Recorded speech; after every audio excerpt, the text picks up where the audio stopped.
Hey everyone, welcome to Eerie Earfuls. Our name is Very Fucking Confused. What's yours? Each episode, we choose a horror movie double feature to compare and contrast for your entertainment. Fair warning, there will be spoilers. I'm Brandon. And I'm Justin. Okay, let's get to today's double feature. The person picking the double feature rotates from episode to episode. This week was my pick, and I chose Shocker and Fallen. Let's pop in the synopsis tape.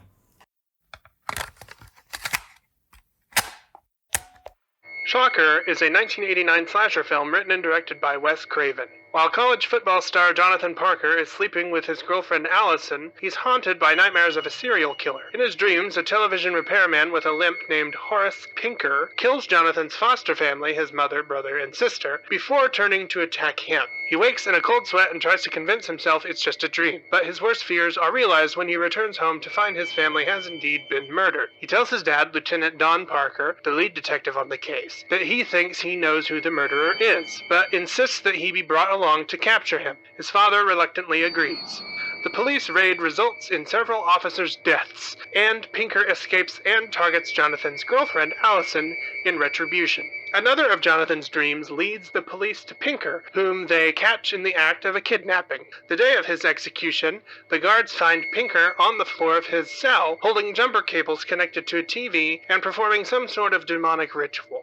They drag him out of his cell and place him in the chair, but with his last words, he reveals that Jonathan is, in fact, his son, and that as a boy, Jonathan shot him in the knee while trying to stop the murder of his mother. The execution goes wrong. Pinker survives, becoming an electrical being and escaping by possessing hospital staff and police officers, hopping from host body to host body. He continues his murderous ways, possessing cops, a jogger, and even a little girl, all while trying to hunt down and kill Jonathan. Allison appears to Jonathan in a dream, offering her heart-shaped necklace to him as a talisman against Pinker's evil. A fight across town between Jonathan and Pinker results in Pinker dangling in front of his satellite dish, turning into electricity and beaming himself out across town.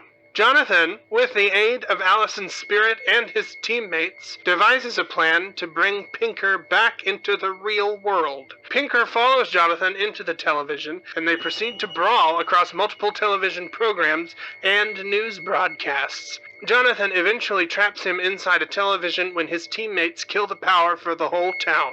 The film ends with Allison's voice telling Jonathan to take care of himself and commenting the stars are beautiful. Jonathan looks up at the sky and agrees before turning and joining his neighbors as they gather in the wake of the blackout.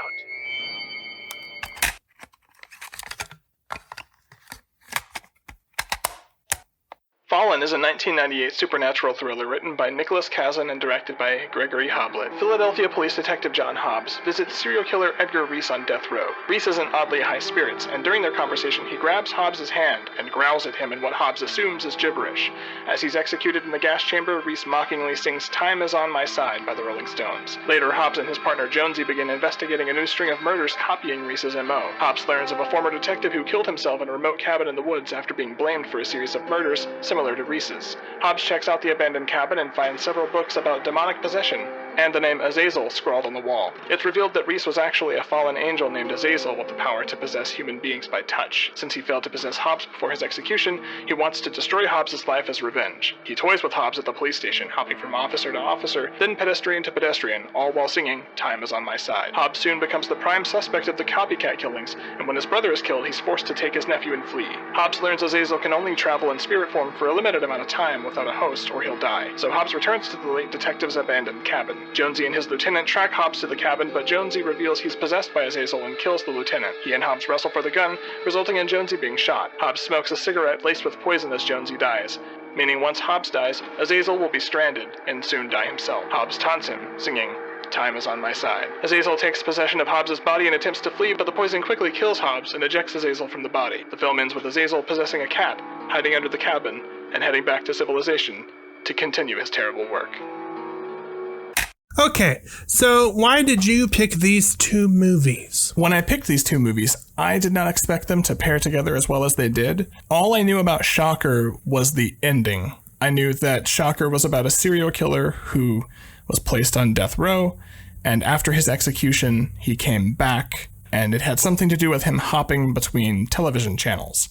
And that's all I knew about it. I did not know that he possessed people. So when I paired it with Fallen, I thought, oh, a movie about two serial killers, both of whom are executed and come back, and then hop through different mediums.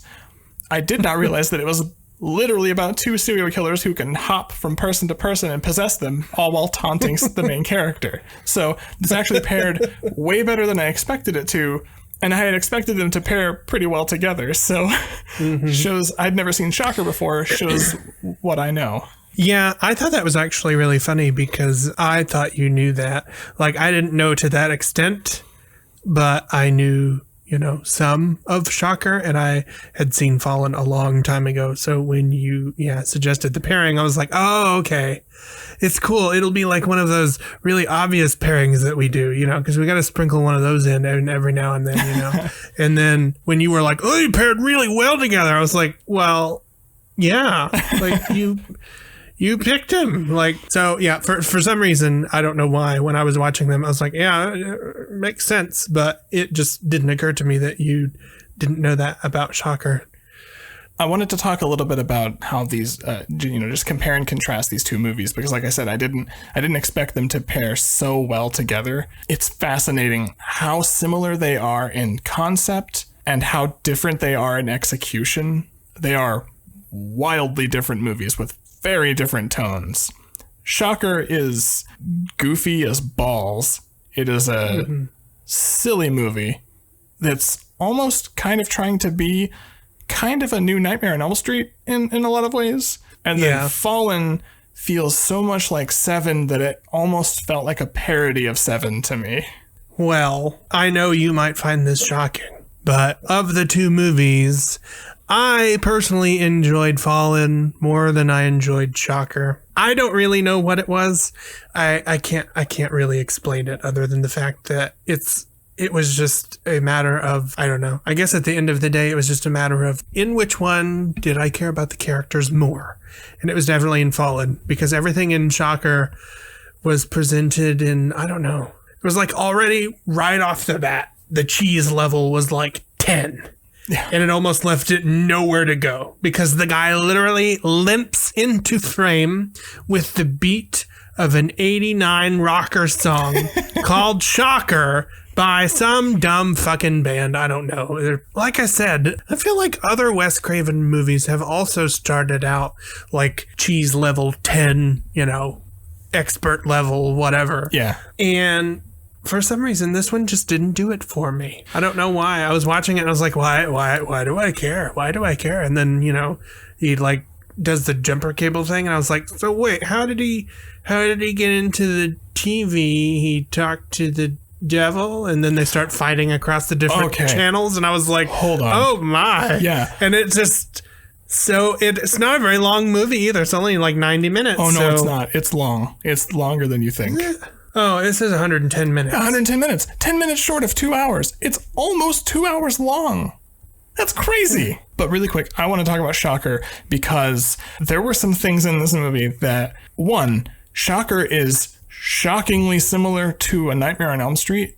I don't just mean that Jonathan deals with dreams and interacts with Pinker in his dreams. I mean, when they introduce Pinker, they introduce him in his shop.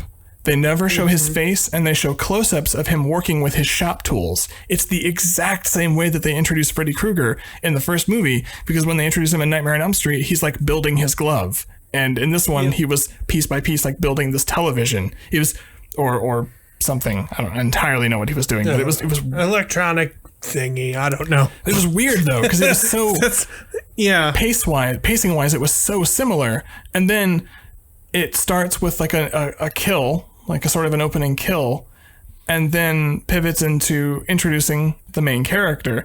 I am fascinated by the difference between the way a male main character is handled and a female main character, or a man and a woman, I guess I should say. Because Nancy, she wasn't treated poorly. She's a great main character, one of the best. But there's something about the sort of like, I don't know how to describe it, the sort of swaggering dude-ness of Jonathan when he's first introduced. It was like so tonally different than Nancy that I was fascinated, because Mark from Nightmare on Elm Street 2 is introduced more the way women are introduced. He plays the role of the final girl. Jonathan does not play the role of the final girl. He stalks Pinker throughout the entire movie. Nancy is hunted and then turns the tables, but Jonathan is the hunter the whole movie, you know? Hobbs is the same way. Like he's hunting Reese throughout the movie. In fact, he's actually a little less proactive than Jonathan even is, because after Reese dies, he thinks that he's good. Jonathan somehow manages to figure out, I wonder if he's possessing people, because he was so concerned about the doctor, but not in like I hope she's okay. He was clearly like, I bet that lady's actually Pinker. That's obviously where your mind goes, is when he was shocked, clearly, he became an electrical being and now has the ability to possess people. Obviously. Mm-hmm. With all the other stuff that had happened in that movie, I was like, you know what? Okay, I'd go with it. In Fallen, of course, it's going to take him a little bit longer, you know, to like actually understand this is not a normal killing. And then he actually finds out he's not actually hunting Reese. He's hunting Azazel. I guess that could be part of it, is that in Shocker, the bad guy, Pinker, shocks himself into TV or whatever. And then he goes after, you know, the kid. That's like his whole thing. Mm-hmm. But in Fallen, like Azazel does the same thing, kind of, you know, like he hops to another person and that person commits a murder and then they set up the scene the same way, you know, all that kind of stuff. But it's just more, I don't know, it's just more intellectual. It's more mind gamey. Like you can very clearly see that Azazel's like playing games with the detective because he's found somebody that he like kind of enjoys playing games with. Like even to the end, he's loving it because Hobbs is finally like, haha, I killed you. And all it took was for me to kill everybody that I work with and myself. And the guy was like, oh, you did almost get me, but I'm going to go into this cat. Sorry. You know, like, I don't know. In Fallen, it was just a lot more, it was like a fun cat and mouse kind of thing. And in Shocker, I felt like the whole time I should be like wearing a sleeveless shirt and be like, getting my crunches in for a pussy safari. Like, that's how I felt the whole movie should be, because it was like, there's hardly any females and there's like this constant rock soundtrack from the 80s and 90s, which I can't fault because obviously that's amazing. That I can think of, or very little score. But we can talk about that later. No, I just meant like Nightmare on Elm Street is made by its score. You don't get the sort of goofy 80s rock music until you get Nightmare on Elm Street like 4. Even Nightmare on Elm Street 3, even though it has that Dawkins song that's famous, it still uses the Charles Bernstein score. Nightmare on Elm Street 4, the first thing you hear is not the Charles Bernstein bing, bing, bing, bing. Instead, it's a Tuesday Night song, because she plays Kristen, the sort of main character, until Alice takes over. And it's just, from what I've read, and I don't quite get it. I really wanted to listen to the commentary. From what I've read, Wes Craven wrote Shocker sort of as a response to the Nightmare on Elm Street movies, but I don't get what he was trying to say, because like, you don't set out to make a bad movie. And I would quickly aside that I don't think Shocker is a bad movie. I think it's a weird movie, and I think that it's tries to do several things, not necessarily successfully. I don't know that it fully threads 3 different needles, but it's an entertaining movie, and I think that it does some really interesting things. It's also so similar to Nightmare on Elm Street in like a lot of the details that you can't help but draw comparisons, and it pales in comparison. And so it makes me wonder, like, clearly Pinker's meant to be kind of a Freddy Krueger type character, from his like quippy one-liners to the fact that Jonathan interacts with him in dreams, to the fact that once Pinker becomes electrical, he sort of stalks people through television, very similar to the way Freddy stalks people in their dreams. Even to the point where, like, when he got shocked, when he was in the electric chair, like his head got burnt. And so he doesn't have quite the all-over body burns that Freddy had, but he does have that sort of burned look to him. But like, what is he trying to say? Is he trying to say that the Nightmare on Elm Street movies are dumb? Is he trying to say that he could do them better? What distinction was he trying to make with this movie that's different than Nightmare on Elm Street? Unless he was literally just like mad that New Line Cinema went on to make a bunch of Nightmare on Elm Street movies basically without him. And then he was like, I could have done that. Let me show you. One more thing I want to mention about Shocker that was like just one more like weird thing. And I don't mean weird like whenever Pinker possesses like the little girl and then she like calls him a bitch or a fucker or something and then like drives the tractor after them, because that's like obvious jokes. I'm talking about Pinker's in his cell holding jumper cables connected to a television. He has his candles arranged in like a demonic thing. All very strange, but like the strange that you expect so far. He does the sort of Chucky, give me the power, I beg of you. And then electricity forms in the air, forms lips, and a mouth says, and this is the part that's weird, you got it, baby. What? It's like, okay, so it's kind of like he was like communing with the devil, and the devil came to him in the form of Marshmallow from Bob's Burgers. Like, that's immediately what it sounded like to me, was Marshmallow from Bob's Burgers. Like, you got it, baby. And I was like, what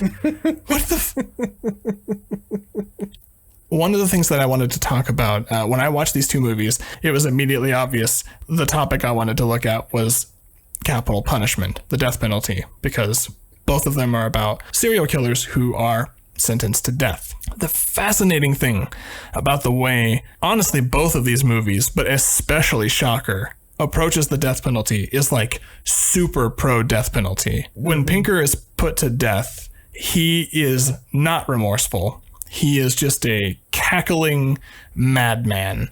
He literally... He's like a caricature of an inmate, basically. Yeah, he's just like a caricature. He's like sitting there like, bah, ha, ha, ha, ha, and I'd do it again too, see? He uses his final words to badmouth the kid that he knows is his son and talk about how like, yeah, I got you good. You're trying to stop me from killing your mother, dummy, but I got you. And like, it's silly.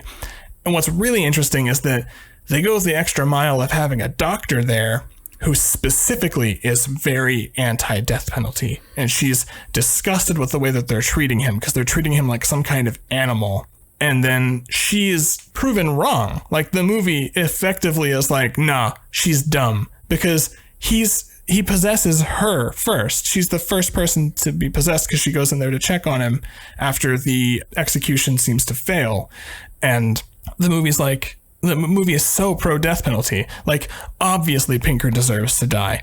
Obviously the state should kill him because he is such an unremorseful monster. But there are like almost no criminals that are like that. Like, I was doing research into the death penalty, and one of the things that I read was that most inmates, when they go to be executed, they're just solemn and sad and quiet. They sort of have spent all this time worrying, and they've just kind of accepted their fate. There have been a few who had like gallows humor, who have like been a bit jokey. Like, I forget what his name was, but there was one person who was sentenced to death who was executed in the gas chamber, I think. And before he died, he said, that phone must be broken. The governor hasn't called yet. Which is like, that's not like, and I'd do it again too, see? It's just sort of like someone who's like, well, nothing I can do. And there was another guy whose name was French, like John French or something.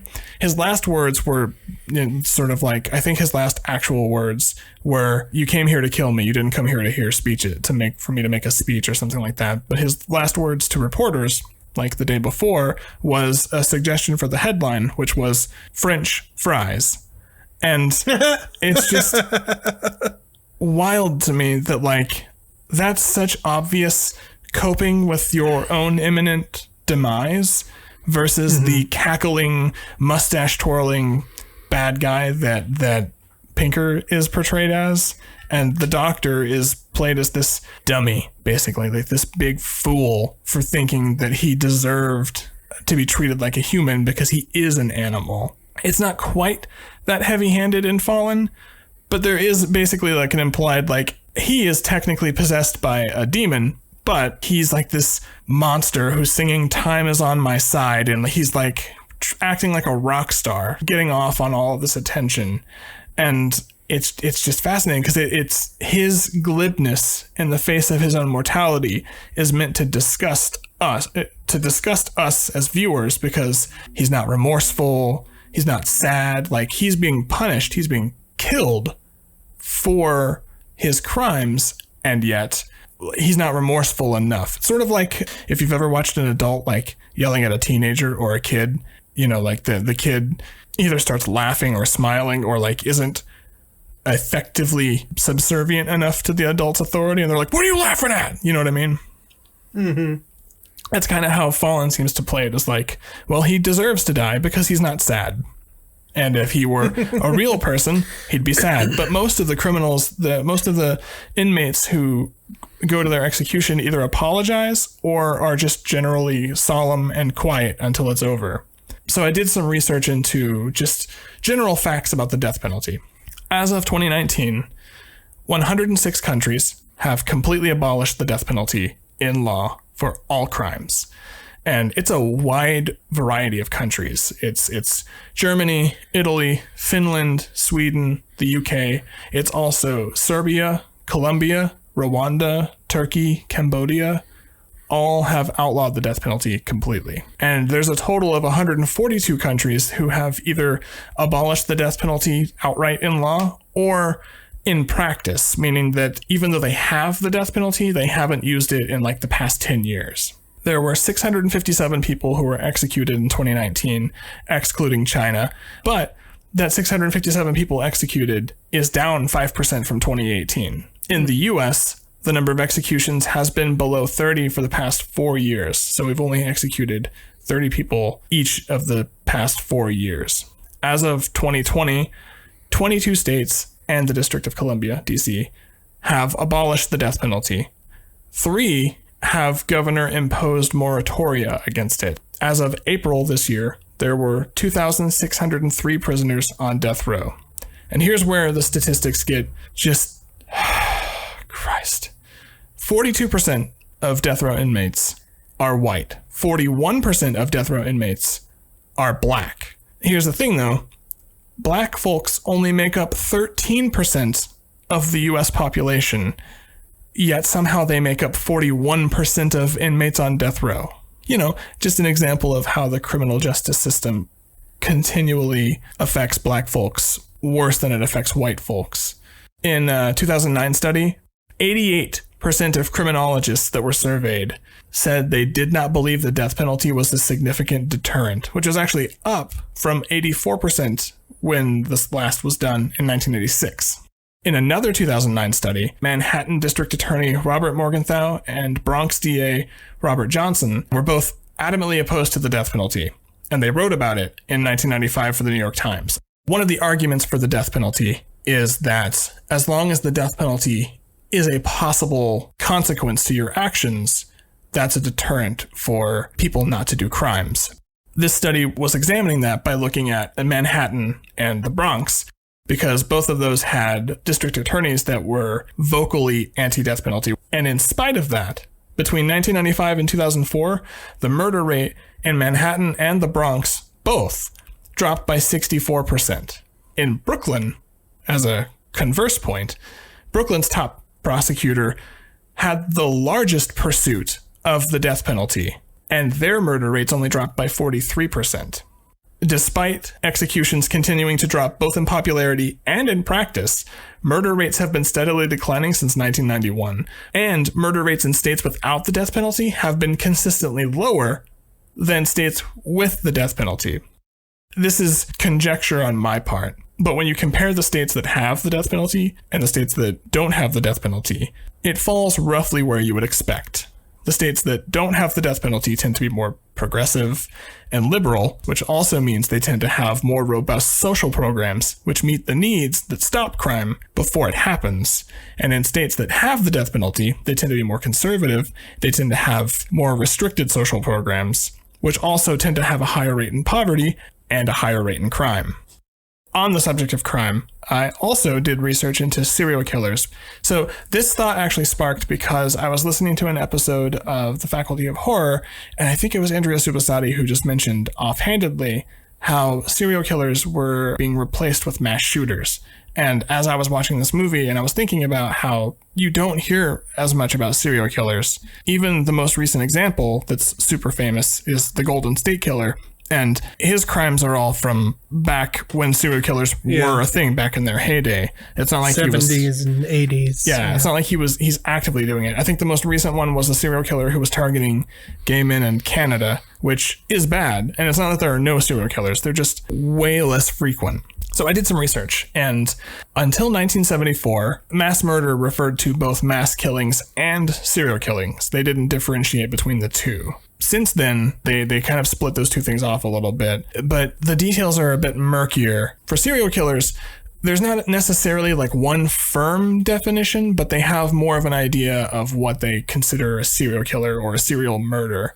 The FBI calls serial murders the unlawful killing of two or more victims by the same offender in separate events. There used to be that it was 3 or more victims, and that also involved like a cooling off period between the killings, but they felt that excluded too many examples that were similar, and so they broadened that definition a little bit more. Meanwhile, the FBI has no definition for what is constituted as a mass shooting, but the Congressional Research Service defines a mass shooting as multiple firearm homicide incidents involving 4 or more victims at one or more locations close to one another.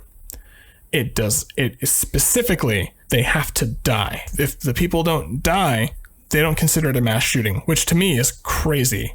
It also ignores the motive for shooting people. The trouble with looking at mass shootings is because when we, as the public, refer to mass shootings, we're referring to like the guy who shot up Pulse, the guy who shot up the movie theater after The Dark Knight Rises came out. We're talking about a lone gunman who is angry and vengeful and is taking out his anger on as many people as possible with malice. It's your school shooters, Columbine, stuff like that. But most of the statistics for mass shootings don't differentiate between that and, say, multiple deaths in an armed robbery or multiple deaths in a turf war between gangs. Those count as mass shootings, even though that's not what we would consider the same thing.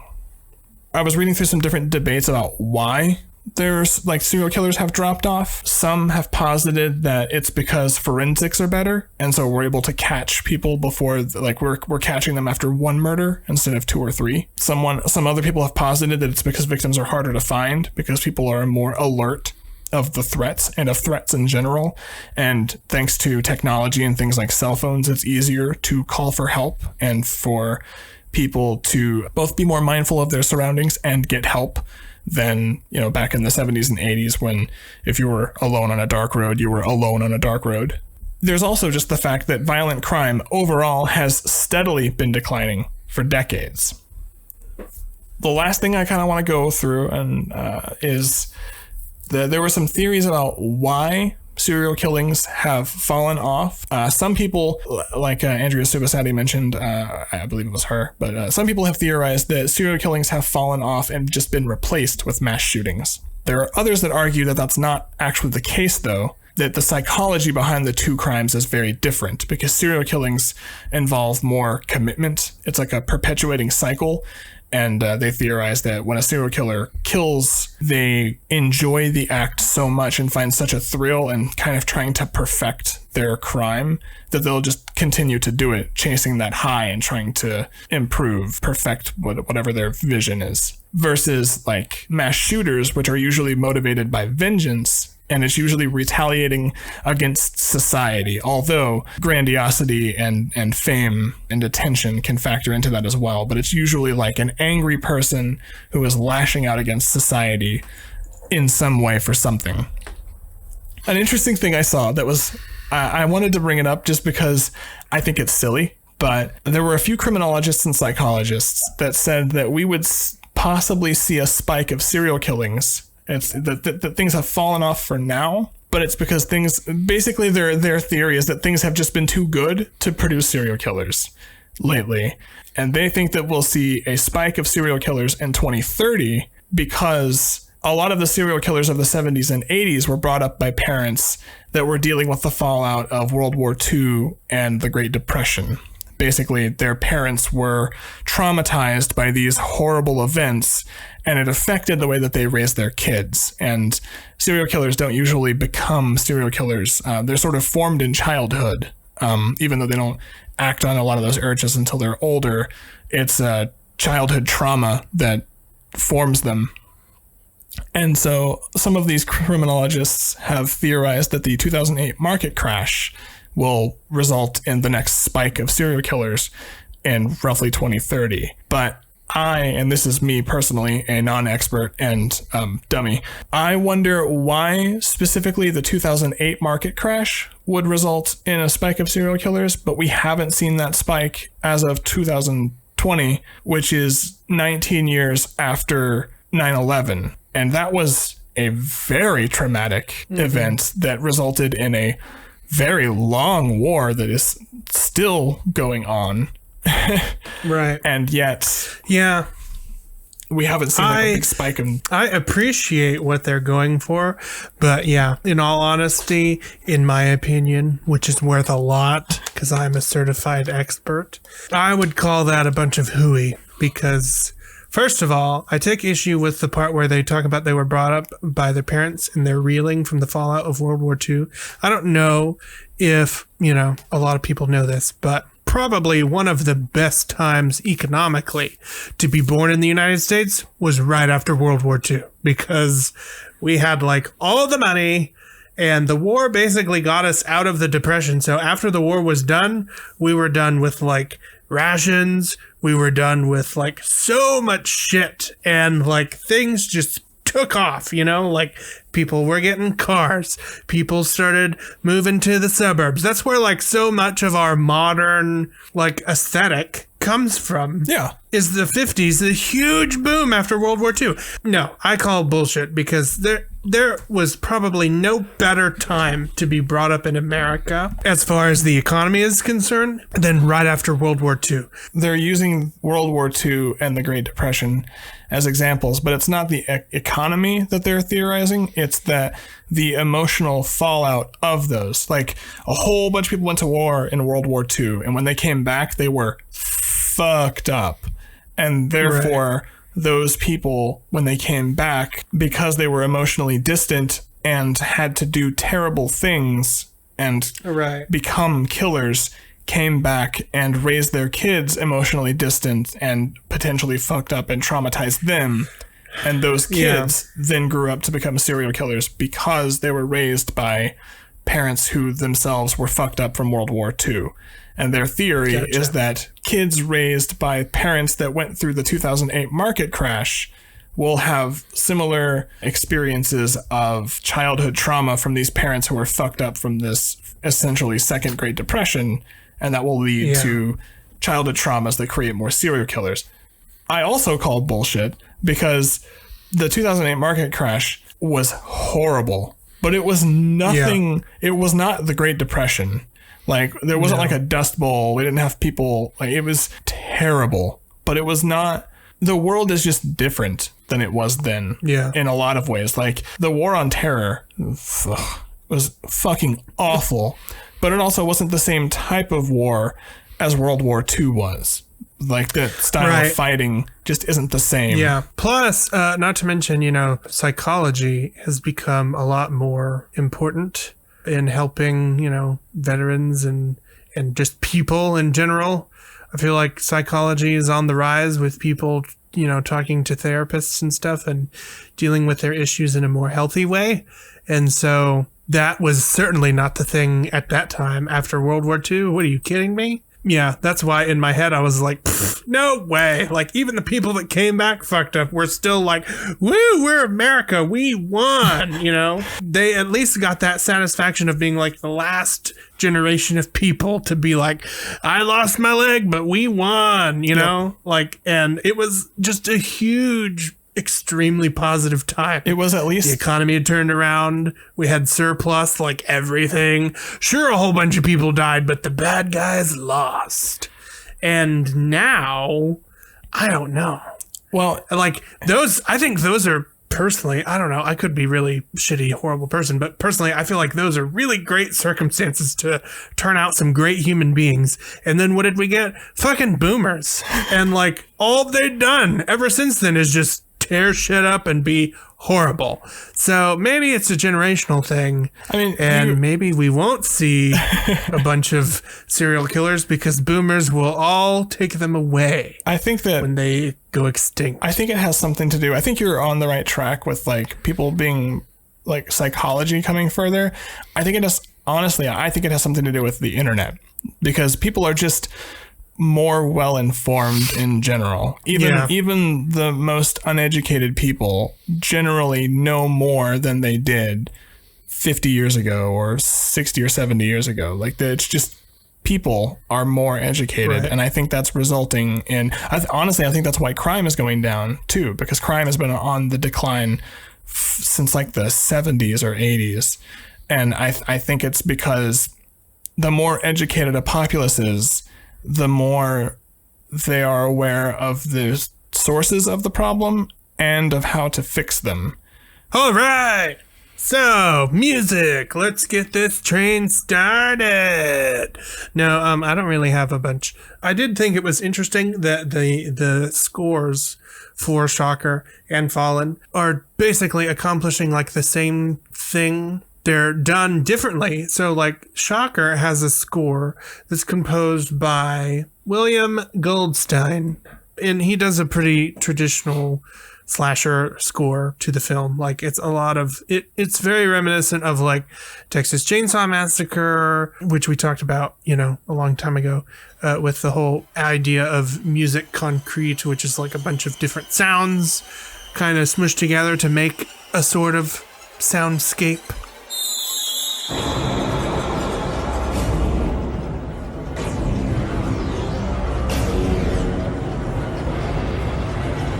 And it's similar, except this guy's obviously employing an orchestra, so it's just a lot of, I don't know, it's very Wes Craven. Like when I was watching it, I was like, is this Marco Beltrami? Because I'm pretty sure he did like Scream and a bunch of other things.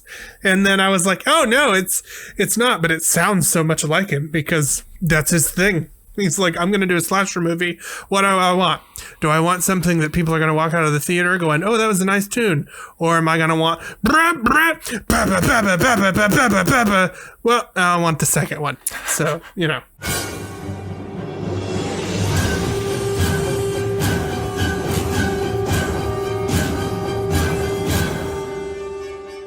That's where Shocker comes in. The difference is in something like Nightmare on Elm Street, which has a really cool ethereal kind of score with some, of the same slasher things as like Halloween and, all these other things that we've mentioned before, Texas Chainsaw Massacre, things like that. The difference is in Shocker, it really leans into the whole late 80s, early 90s, like heavy metal, hair metal kind of thing. So like everything on the soundtrack it's like Iggy Pop with Love Transfusion. And you've got Megadeth, and they do a cover of No More Mr. Nice Guy by Alice Cooper. And you've got the Dudes of Wrath, and they do the title song, which is called Shocker, I Know. Surprising.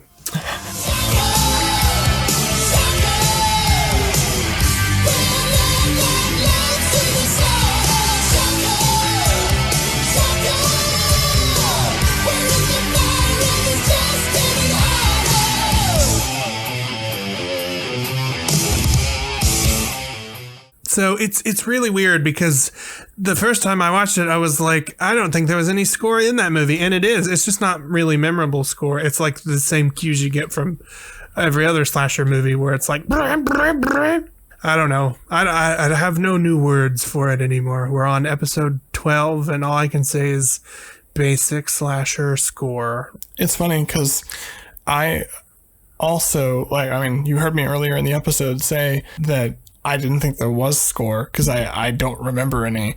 All I remember is the hair metal. Like, that's it. Everything else, nothing else stuck in my head. If you told me that there was a Shocker like theme besides the song Shocker, I would not I would not realize at all. Like if there's like a Pinkers theme in the score somewhere. No, I don't think so. I was listening to the soundtrack the other day because I was like, I don't believe there was any soundtrack in the movie. And I was like, so I'm going to listen to the soundtrack. I found it and I do remember it, but it's not memorable, if that makes sense. Like, I remember it being in the film, but the only reason I remember it being in the film is because it adds gravitas to moments where people are being killed. And that's essentially what a lot of slasher music is for. Not everything has to be, a giant symphony accompanying a movie, with every character having its own leitmotif. Sometimes it works really well, and other times that's just not what you need. And, the case was similar with Fallen because there is some contemporary music in it, but it's, from the 60s and 70s, the Rolling Stones. Mm-hmm. So it's less contemporary than what is in Shocker. However, the score was done by Ton Dun, and he did the score for like Crouching Tiger, Hidden Dragon, a lot of like really big things that are important. He also did, he composed the music for the medal ceremonies at the 2008 Beijing Olympics. So he's a big deal. Wow. He's also written a lot of operas and stuff. So that's why I was like, did he actually compose the score to this movie, or is it one of those instances where he just wrote a piece and they used it as the score in this movie? Because it's got a lot of weird instruments that just make it sound... I get what he's going for, because Shocker is a very traditional slasher score, and you don't really have a traditional slasher score with Fallen because he's trying to reflect this ancient idea, of this evil that's going to always be around, that has been around and will always be around, that kind of thing, And so he's using all these really weird instruments to convey this kind of primal aesthetic. Mm-hmm.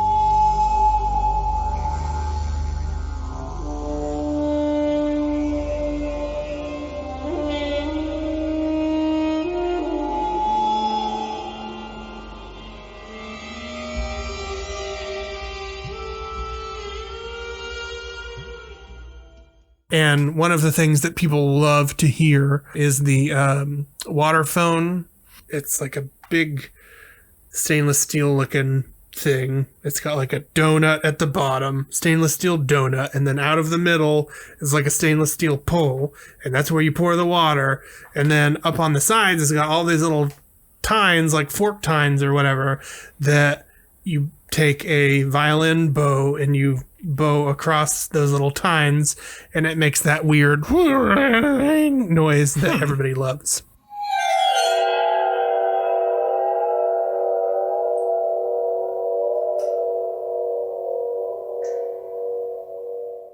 Is that similar to the thing? What is it? The theremin, where they use like the Doctor Who theme, that where like when you get close to the thing, it makes the boo. So theremin is what was used for The Day the Earth Stood Still, and a theremin is an electronic instrument that has two wires. One is vertical, one is horizontal. One controls the pitch, one controls the volume, and you basically have one hand over one and one hand over the other, and you do kind of stuff. Actually, no, I take that back. You have one hand in the middle, I think, and it does both pitch and volume, and you have to like raise and lower your hand, change the shape of your hand. It does all kinds of stuff. That is that boo noise that you hear at the beginning of The Day the Earth Stood Still. That's a theremin.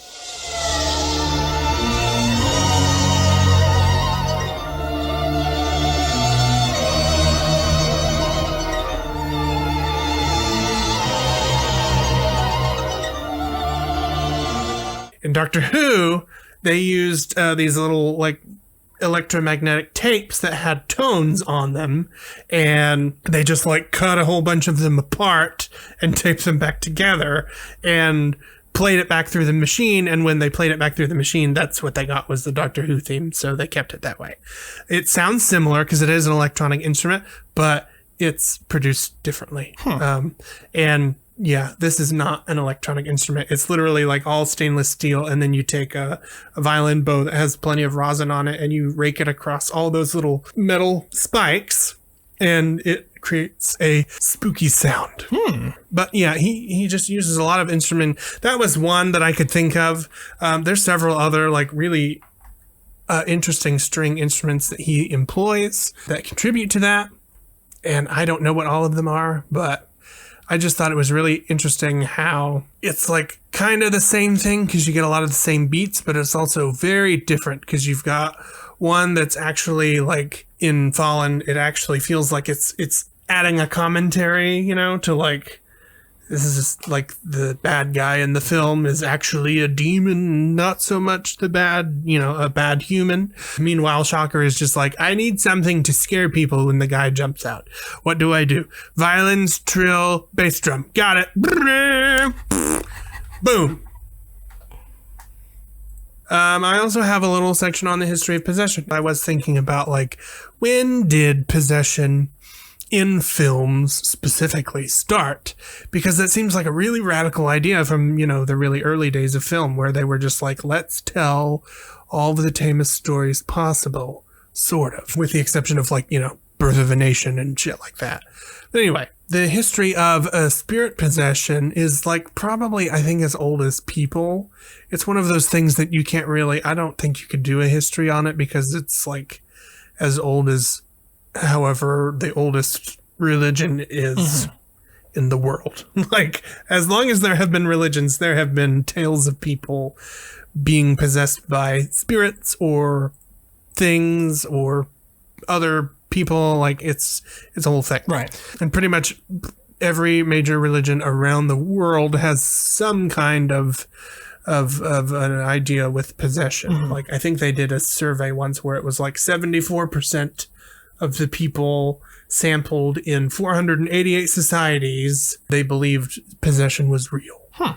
So, yeah, it was very interesting. Anyway, but in media itself, like, it's fascinating how long it takes for stuff to get recorded. Like, even the Roman ritual, which is used heavily in The Exorcist, was not actually recorded in its current version, the one that they used in that movie, until 1614. And since then, I think it's only been adjusted twice.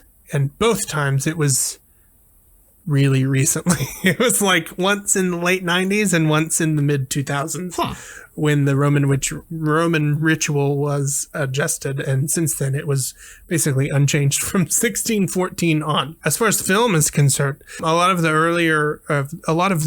early representations of possessions and exorcisms were in biblical stories. So in 1912, you have the film From the Manger to the Cross, which shows, I don't know, a demon that possessed somebody, and Jesus takes the demon out, something like that.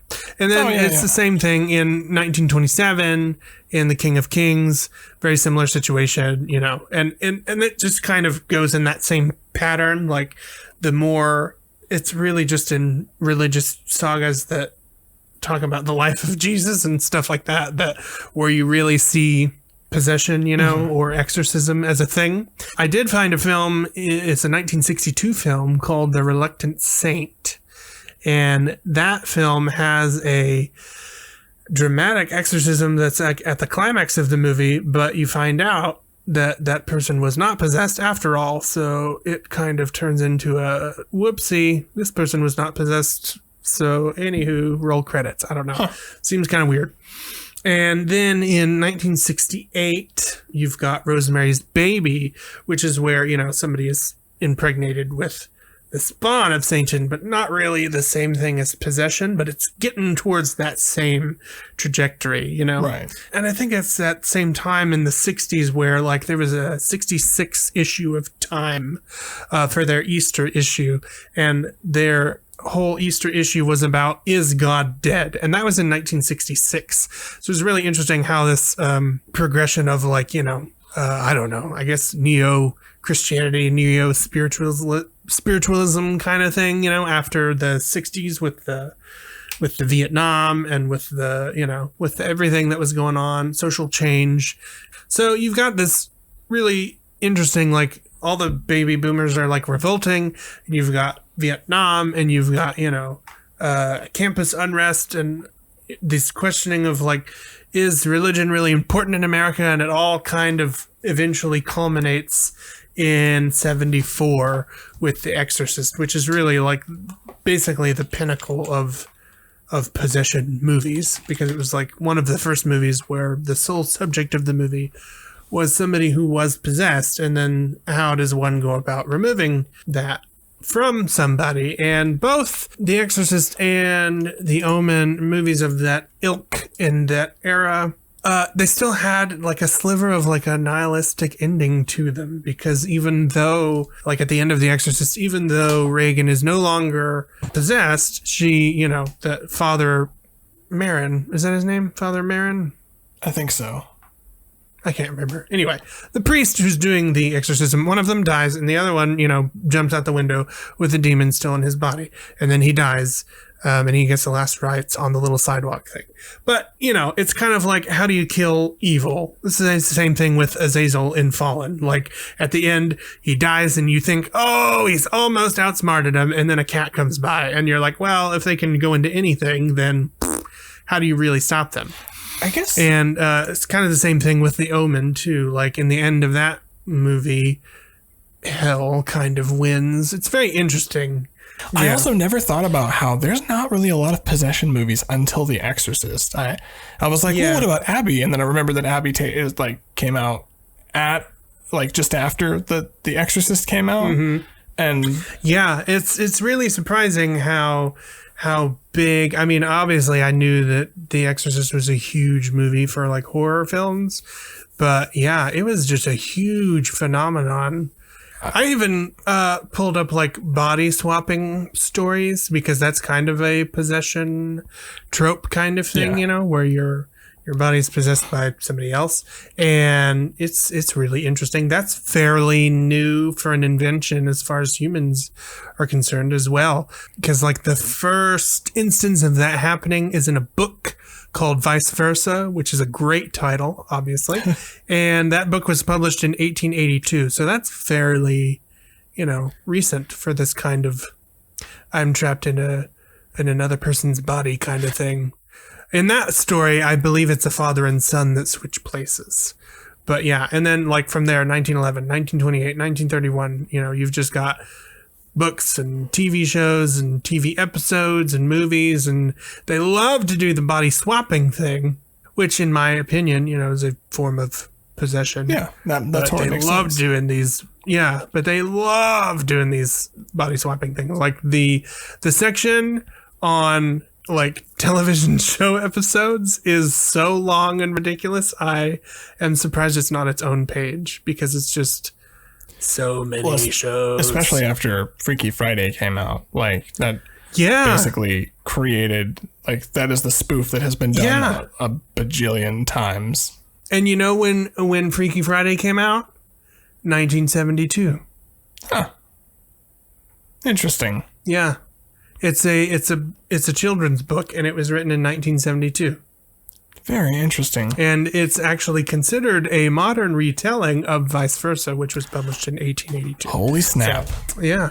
I know, right? Sort of like how Rent is a retelling of La Boheme, which I did not know. Yes. And so it was like, what? It's, once you know, there's no going back to hiding it. Yeah. Okay, I think that about does it. If you want to join the discussion and share your own thoughts with us, hit us up online. We're on Twitter at Eerie_Earfuls. Our email is eerie.earfuls@gmail.com. Our website is eerieearfuls, all one word, .wordpress.com. You can subscribe to us on Google Play, Apple Podcasts, Spotify, and many other places, most of the places where you can find podcasts. If you like the show, please spread the word. And if you're feeling generous, we'd love if you left us a review. Our theme music is Baba Yaga by Kevin MacLeod. Our synopsis music is Anxiety and Night of Chaos, also both by Kevin MacLeod. Find more music at incompetech.com. Thank you for listening, and stay scared, everyone.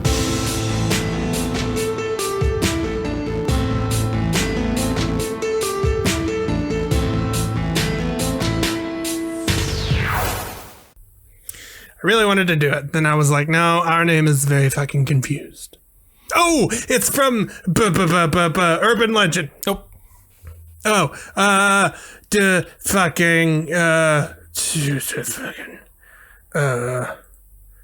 God damn it. A zombie movie. Nope. Oh, a slasher? Kind of. What is it? Saw. Oh. It's what remember Dr. that. Gordon says to Adam. Dr. Gordon says, "What's your name?" And then Adam says, "My name is very fucking confused. What's yours?" Because they're trapped on opposite sides of the room, chained up. Adam, played by Lee Winnell. Yeah. It's probably why I don't remember it. Oh. Burn. You can write memorable films, but not act them. I thought it was fine. All right.